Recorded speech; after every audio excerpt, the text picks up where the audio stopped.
गणेशोत्सवाच्या पार्श्वभूमीवर घराघरात मोठ्या उत्साहात ज्येष्ठ गौरी पूजन संपन्न झालं।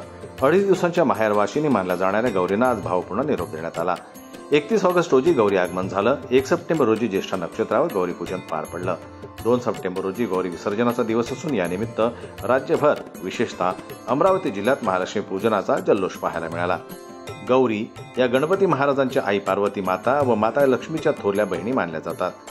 2 गौरींचं आगमन होतं म्हणून त्यांना ज्येष्ठ व कनिष्ठ गौरी म्हणतात।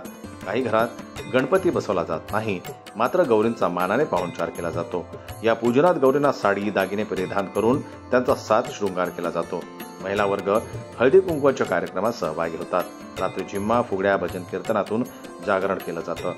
विशेष म्हणजे नैवेद्यात 16 पक्वानांचं महत्त्व मानलं जातं। पुरणपोळी, आंबील, 16 भाज्यांची भाजी, पंचामृत, कडधान्यांच्या चटण्या, लोणची, फराळाचे पदार्थ अशा समृद्ध नैवेद्याने गौराईचा मान केला जातो।